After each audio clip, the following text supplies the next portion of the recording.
What's going on YouTube? It's Shawnee Freshcut here, and in today's video we're going to talk about some of the things that I like to bring as a part of my grocery haul, some things that I like to eat on a regular basis, and hopefully this provides a little bit of insight and kind of helps you, broaden your horizons when it comes to meals and, what foods you do and don't eat. And hopefully this gives you a good idea as to what I like to eat whenever I'm trying to either shred or bulk or whatever. So without further ado, let's get it started.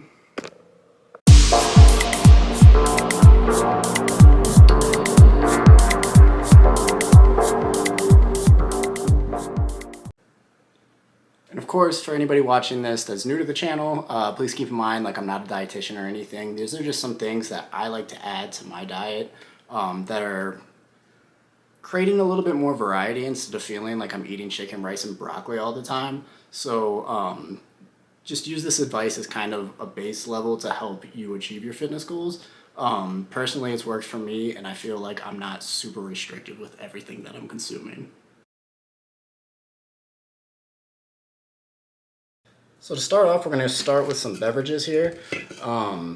I like to keep around 0-calorie beverages, whether it's a Coke Zero or these little 0-calorie vitamin water things, or 0-calorie Gatorade, whatever. This adds a little bit more variety than the gallon of water that I'm drinking every single day. If you know me, then you know that I'm always carrying around a huge jug of water, and that's a great way to stay hydrated, but you do need some variety. Typically, whenever you see a 0-calorie drink, or for that matter, spray or whatever it is, it's not actually 0 calories. You're allowed to label things as 0 calorie if they're 4 or less calories per serving. So this can and this drink right here are actually 4 calories. So if you drink 10 of these, it would be 40 calories, but typically most people aren't going to drink 10 sodas a day or 10 of these a day. However, if you're a big soda drinker, you're trying to scale back, I recommend going this route because what it does is it provides a good substitution, and then B, it allows you to scale back from, the 120 calories or whatever it is that you have in a regular Coke, and kind of, lower your calorie count if your goal is to lose weight. And then if you're bulking, obviously you don't want to overconsume. Calories are important, and you want to make sure that they're being utilized in the most efficient way.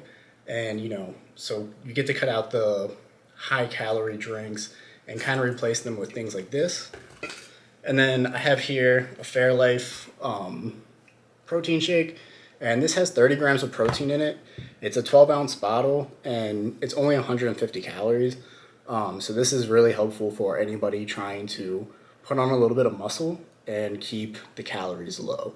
So I definitely recommend keeping these types of things around the house. It doesn't necessarily have to be Coke or, vitamin water or whatever. Use your own varieties, but these are the things that I personally like and that I think taste good. So definitely keep that in mind. Don't restrict calories so much that you're not enjoying yourself, especially whenever it comes to beverages, because a lot of wasted calories go towards beverages. They go towards juices. They go towards Gatorade. They go towards sodas and things like that. And before you know it, you're in a calorie surplus because your beverages are higher calorie. And next we have our carbs here. You can see, again, the purpose of this video is to kind of bring to light some different types of carbs that you can add to your diet. So my quote-unquote unique things to eat, fruits really aren't that unique, I guess, but definitely keep fruits around, especially lower calorie ones. I mean, bananas aren't the best example, but things like oranges and stuff like that, and apples, you can get some volume out of, and you can stay relatively low calorie. I definitely recommend that, and they're refreshing, they're delicious, and they add a ton of micronutrients. And then I've got sweet potatoes. Personally, I love sweet potatoes. I think that they're delicious, and usually I'll just skin these, dice them up, boil it, and then put some PB2 in there, and maybe some cinnamon, and just mash it up, mix it around, and it provides a nice sweet carb to go with chicken or ground turkey or whatever it is you're eating for protein. So I definitely recommend keeping these guys around. And of course, if you know me, you know I like my burritos and my tacos. I keep the Carb Balance Mission wraps around, And these are relatively low calorie. They run at about 80 calories for one of the bigger tortillas, and for the smaller ones, it's about 45. So it just provides like a nice little outlet. You don't have to skip Taco Tuesday anymore, right? And you're still getting carbs, but it's not a ton of carbs if you're a keto or anything like that. And it provides a nice little balance to my diet, so that way I don't feel like I'm dieting whenever I'm eating, a quesadilla or a taco or something like that, right? I also have some protein pasta here. This is good to keep around. It's a little bit higher in calorie in my opinion, but you can get like 2 or 3 cooked ounces, and you're gonna have some carbs in there, but it's also gonna provide some protein from peas. And in my opinion, it's a good enough replacement to regular whole wheat pasta, which I'm really not that big of a fan of. And it provides again protein, but also again will keep me on track and allow me to you know feel like I'm not dieting, even though I'm keeping calories relatively low. And if I'm cutting and I'm looking for a protein source, that's a great way to implement it, right? Getting things that have high carbs, but also some protein in there, so that way I can balance that out with additional protein if needed. And then we have chia seeds. I like to put these inside of my protein oatmeal in the morning. For the protein oatmeal, I'll go ahead and leave a link in the description, but basically it's simple. It's chia seeds, some hemp seeds, some cacao powder. I don't know how you pronounce it. Cocoa cacao powder, oatmeal, 1 scoop away, mix it all together, and I love it personally. I think it tastes delicious, and it's an easy way for me to stay on track. And speaking of oatmeal, that's my last one on the list here. I know that's not unique, but I figured I would put it in there to kind of lead to a segue to talk about the oatmeal that I make every morning, and I think it's delicious. And the good thing about oatmeal is you can always switch up the recipe to kind of fit it to your taste and your preferences, and you can keep it relatively low calorie by adding in low calorie seasons, right? Like cinnamon, or you can add a scoop of whey protein in there, and it's not going to be like super high calorie. And you want to make sure that you're getting a lot of volume with little calories if possible, right? And that way you can stay in a calorie deficit if you're trying to lose weight. But on the other hand, if you're trying to bulk, you can add, a full banana to it. You can add, 2 scoops of whey if you wanted to. There's a bunch of different ways to make it fit your fitness goals. So if you need to be in a surplus, oatmeal's a great option. If you need to be in a deficit, oatmeal's still a great option. So I have a couple different options here for our fats. I have smashed avocado, hummus, and I have reduced fat cheese. This is Mexican style cheese, but if you prefer like a different kind, definitely feel free to get that. I like to do the reduced fat cheese because I think it tastes better personally. And so if it tastes better, I'd rather give up the extra calories to have something a little bit better tasting, to go with like quesadillas, tacos, and things like that. But to each their own, if you prefer the fat-free cheese, go for the fat-free cheese. There's nothing wrong with that. The point here is to kind of keep in mind different options to keep lower calorie foods that are going to provide volume. The smashed avocado goes well with like chili. If you've seen my meal prepping videos, then you've probably seen the chili recipe that I have. And I like to eat hummus. Sometimes this goes well with like the tortillas and things that I just showed. And you can kind of just scoop it in there and eat it as like a little snack, or you can provide it as like a, makeshift lower calorie Greek type dish.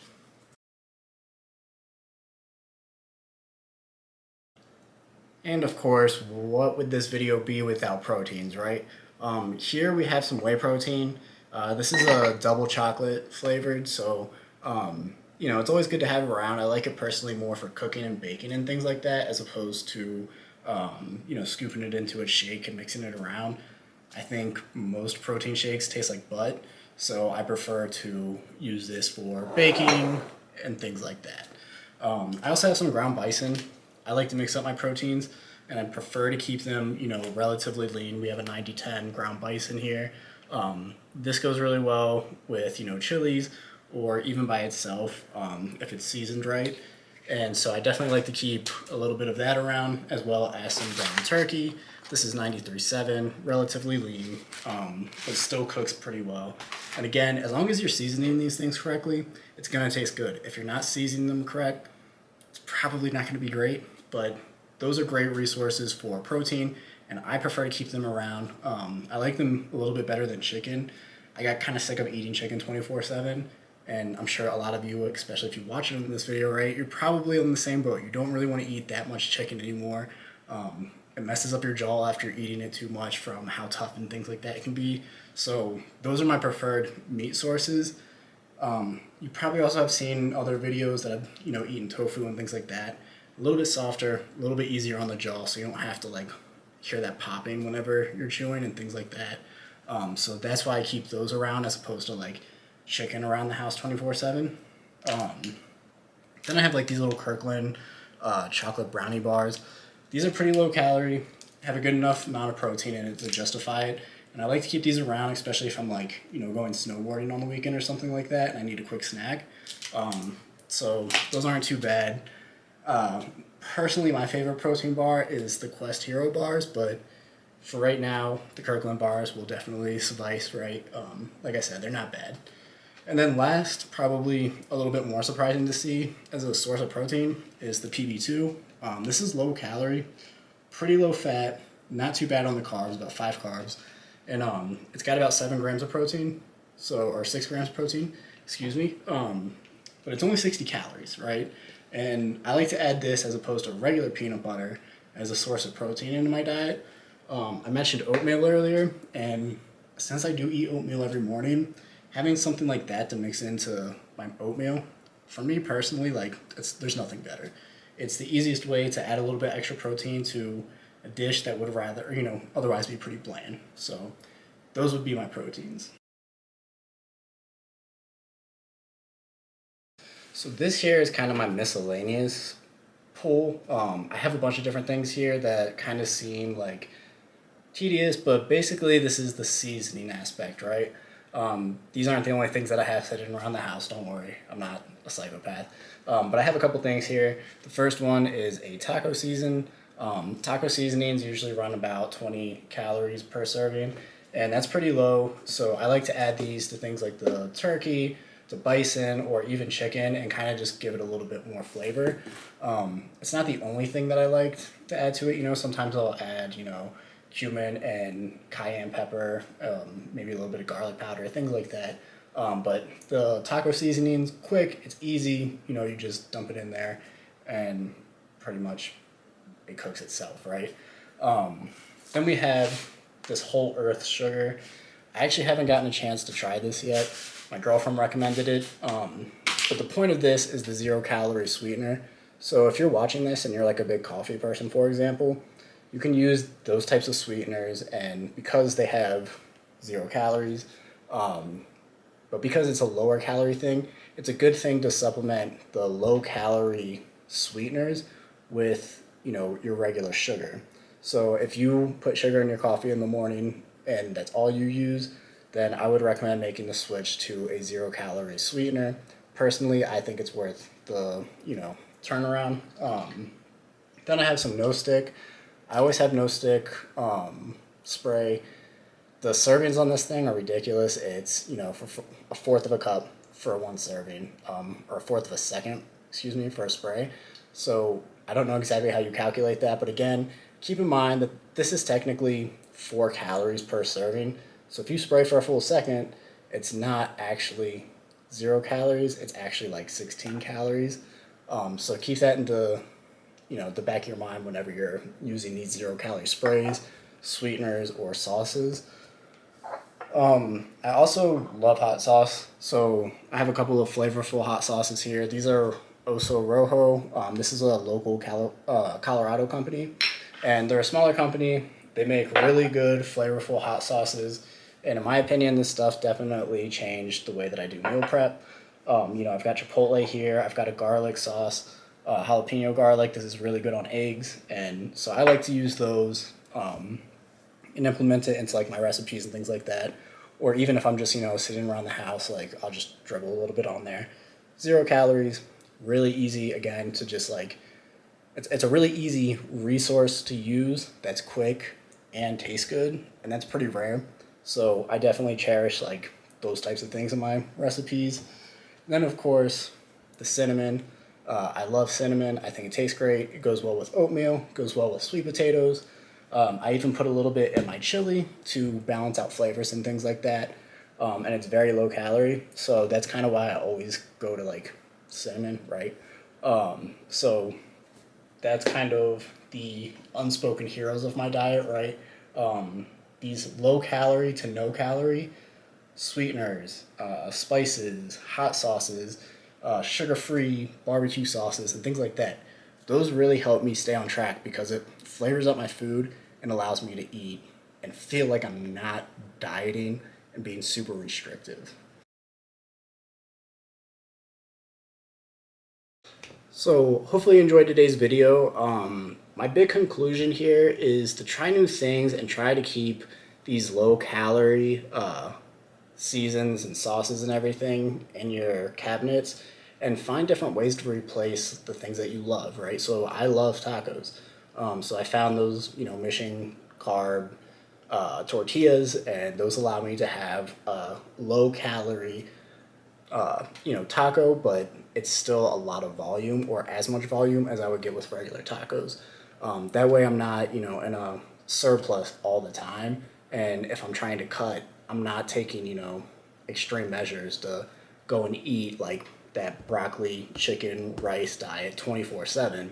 Instead, I got a little bit of flavor and I actually enjoy what I'm eating because at the end of the day, if you don't enjoy what you're eating, the diet's probably not going to stick.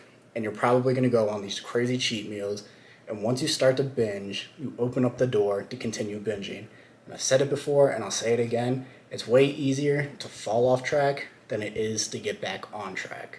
And because of that, I like to keep these things around, like what you have in your kitchen is going to dictate how you eat. So if you have Oreos around the house and you have 24 packs of, those little bags of chips and things like that, you're probably going to end up binging on these little things and those calories are going to add up. So if your goal is weight loss, definitely keep that in mind. If your goal is muscle gain, learn to prioritize like those high calorie or excuse me, high protein foods and not indulge so much in these crazy little snacks. I know dirty bulking is like way easier than it is to eat cleaner, but if you implement little things like the low carb tortillas or the Quest chips that they have, it'll make those little things will make the boring recipes taste delicious. And so definitely keep that in mind. If you've made it this far in the video, thank you so much. Definitely be sure to like, subscribe, and comment down below if you feel like I missed anything. I personally feel like I have a good track, or if you have any recommendations that you feel like are good foods to have in your diet that you keep around, definitely let me know. I would love to hear you sound off in the comments. And hopefully you enjoyed today's video. So I will see you all in the next one.